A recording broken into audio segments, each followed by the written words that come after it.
Hi everybody, it's Jenn from McCreath. It's 2 o'clock in the morning and I can't sleep. This election is just, I don't know. It's different. It was supposed to be over a couple days ago, but of course it's not. In the past couple days, the lead stories in the media about the election have been not about the candidates, not about the leaders, not about the issues, not about the ideas.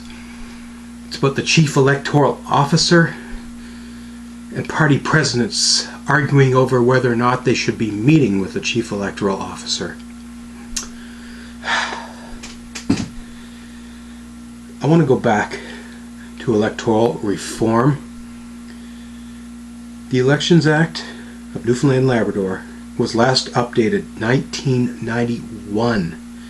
That was almost 30 years ago, folks. 29 and a half. Yeah, 30 years this year. Legislation is supposed to be reviewed usually every 4 years, every 5 years, something like that. I don't know how or why we allowed this to go so far.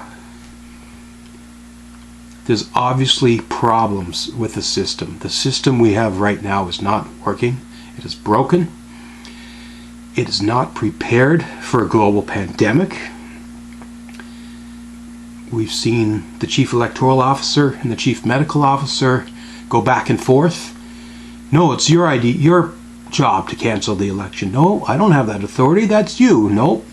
No, go talk to the Lieutenant Governor, Judy Foote. You party leaders all go talk to Judy Foote. No. It's not Judy Foote's job. The media kept asking Janice Fitzgerald about the election, and she kept saying, I'm a doctor. I don't control the elections. Go talk to Bruce Chalk. Bruce Chalk was too busy talking to CBC or CTV. I don't know.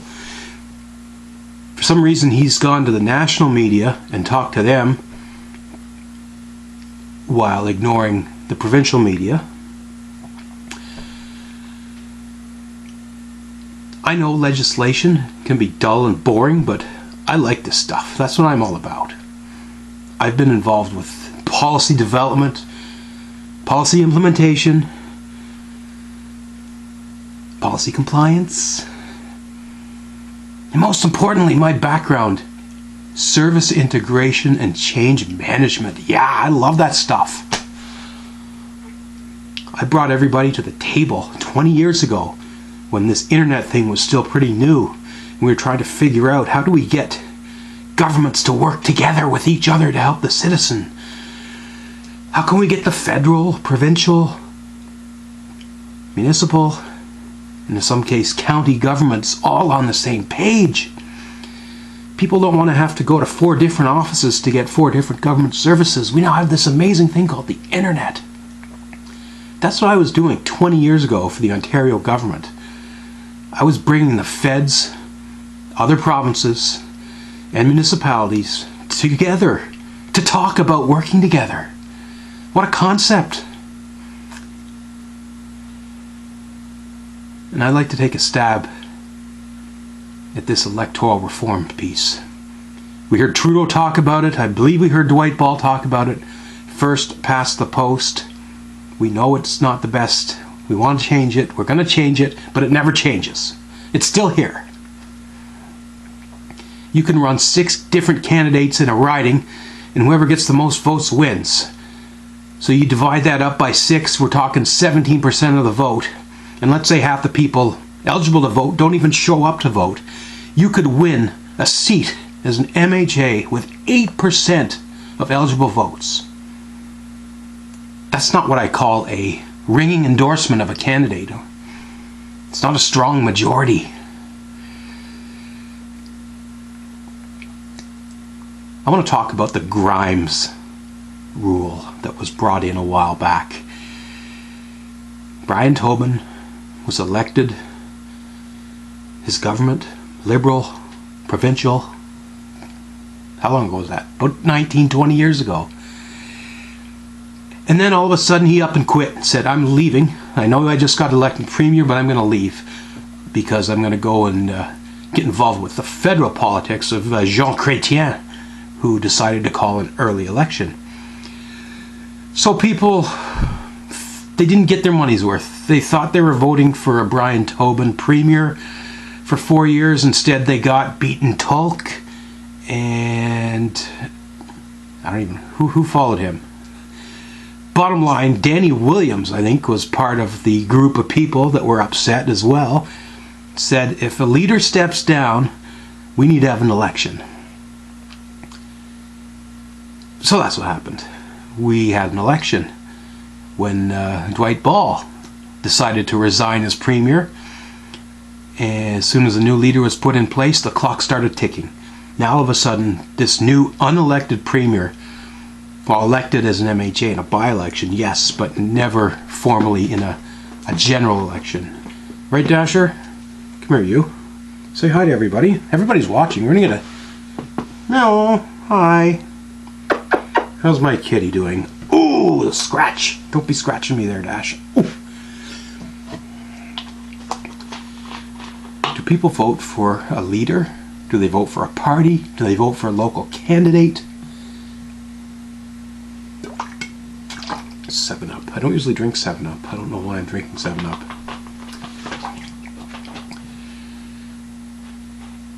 Who plays Beaton Talk? I can't even remember. It's 2 o'clock in the morning.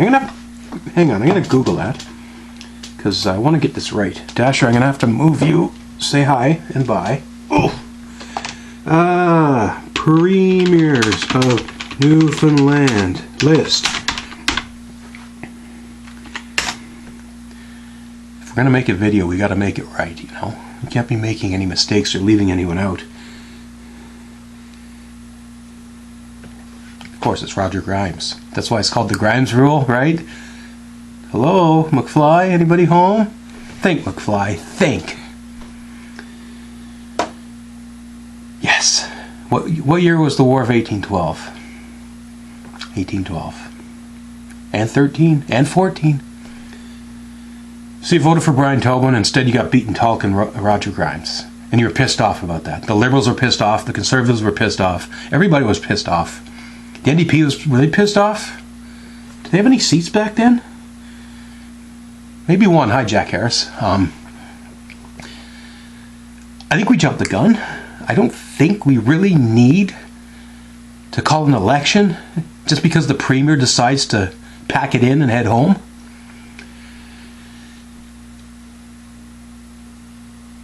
Andrew Furey, sure, coronated Liberal leader by the Liberals only. Nobody else had a say.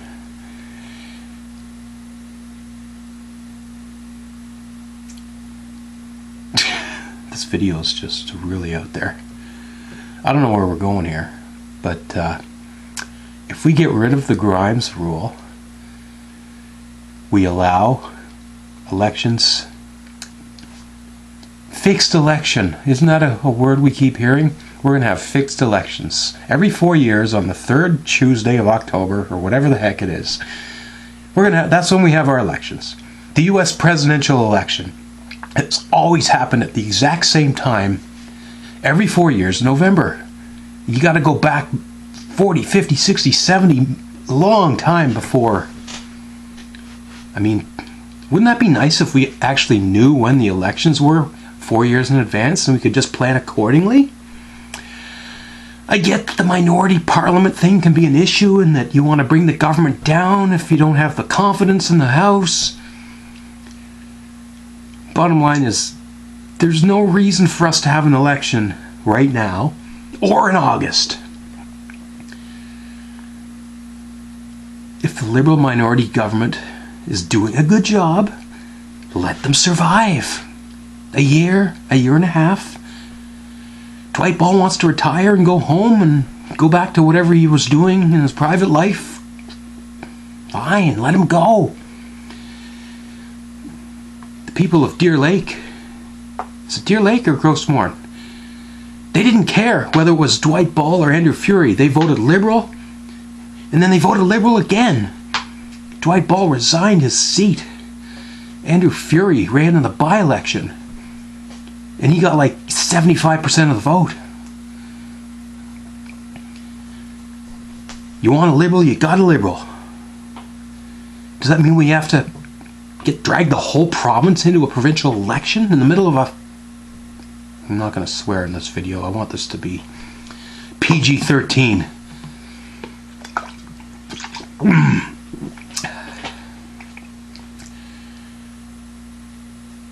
Vaccines. Hi, Trudeau. Are we still going to get all our vaccines by September? Manitoba doesn't think so. They've gone rogue on you. In theory, we're all going to get vaccinated by September. Then guess what? It's safe to have an election. You can actually go and vote. You don't have to wear a mask. But no, let's rush into this. Let's have an election in February. That shouldn't have been allowed to happen. It's stupid.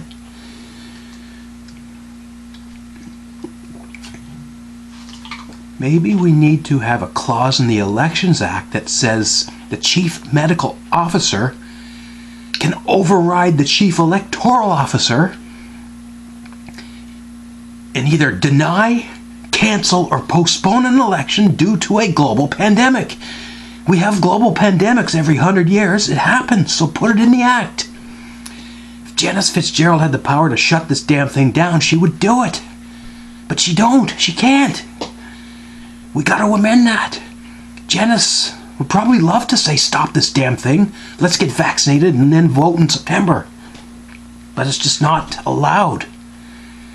That's why we review legislation. We amend it. We make it better. Make it more user-friendly. 1991, we didn't even have the internet. Well, it was out there, but it was only used by the U.S. Army. I couldn't even go onto MySpace in 1991. I couldn't go to Napster and listen to music. I couldn't send an email because nobody even knew what the hell an email was. Now we're fighting over voter registration online. Some people are like the computers. I registered to vote by mail. Yes, I did. I did not wait for the election day to come. I've already voted. I uploaded a JPEG of some ID and I attached it to the website and I clicked send. Second nature for a lot of us, but you know what? There are a lot of people that don't use computers. We heard about, well, the other issue is access to computers. Some people don't even have a computer. They don't have a phone line, let alone know how to operate a computer. We have some pretty rough winters here. The weather can knock the power out for a week or more. And it did up in Labrador. They were a week without internet or phone service. So how the hell are they supposed to register online? How are they supposed to upload a JPEG? How are they supposed to click send in the dark? Ooh.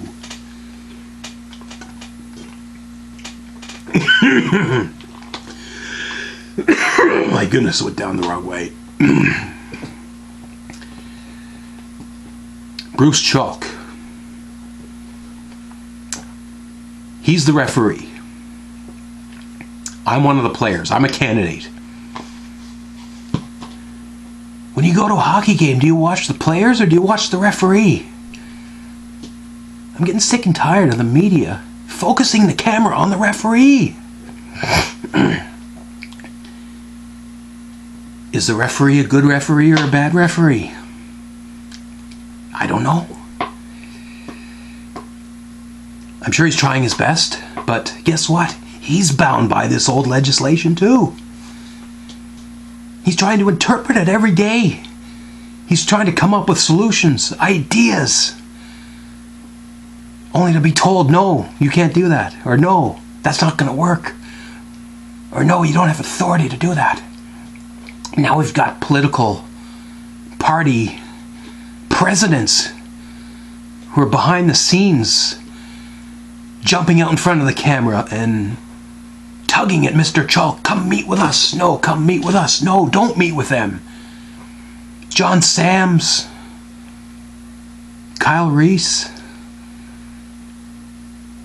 They're getting more media attention than any of the candidates today.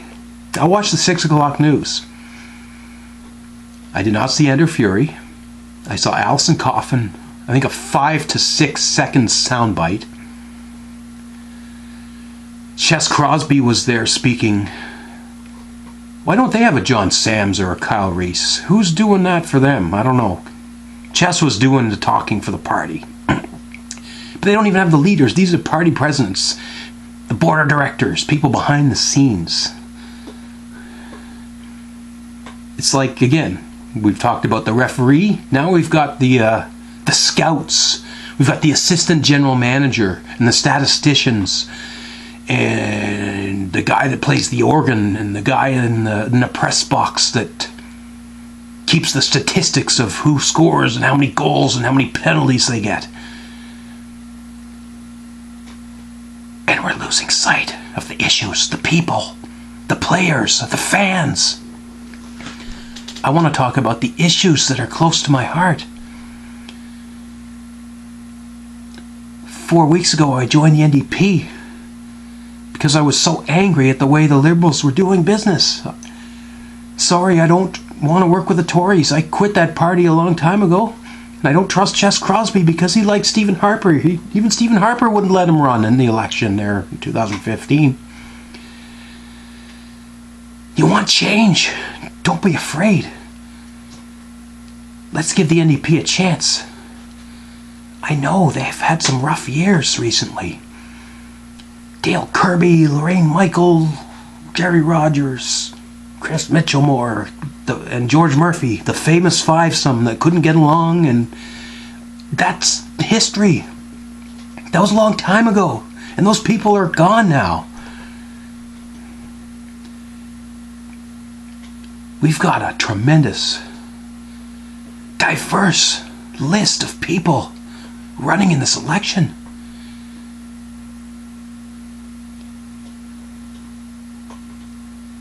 Not just the same old tired group of lifetime politicians. I think it's a mistake to keep electing the same people over and over and over again. Politics should not be a career. It should be something you do for a while. Get in, give what you have to give, and then move on.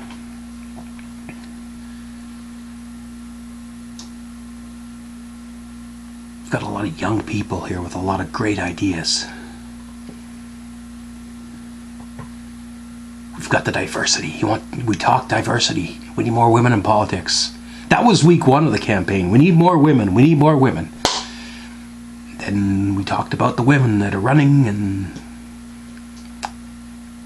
then we got into the nasty stuff. At least the Conservatives and Liberals started dragging each other down. They were fighting over candidates parachuted into Labrador who shouldn't be in Labrador, and let's talk about the good ideas, the good things going on. I haven't heard the word $15 minimum wage for at least a week now. We need to be talking about that, folks. Because you can't pay the rent and live if you're only making, what is it, $11.50? Remember, Andrew Fury didn't want to raise the minimum wage. He said, "I'll send it to a committee." Which basically means I don't want to have to deal with this. I'll send it over to the back burner until it goes away. Chess Crosby, he's more interested in building Gull Island. He just wants to keep building Muskrat Fallses until we completely bankrupt ourselves. Wake up. Media, pay attention to these candidates. Profile us. Stop giving the attention to the people who shouldn't have the attention. Come and interview me. I promise you, I'll give you a good interview. You'll get good TV ratings. Interview with Jennifer McCreath? Yeah, I'll watch that. My goodness. Because we don't know what Jennifer's going to do or what she's ever going to say. If I rambled on enough. 20 minutes, I think so. But let's stay focused. We've got an election. We don't want the election, but we're stuck with it. So let's get through it. Let's elect some NDP people and we'll friggin' change. We're gonna make the elections act itself better so we never have to go through something like this again. Thanks for watching. And have a great day.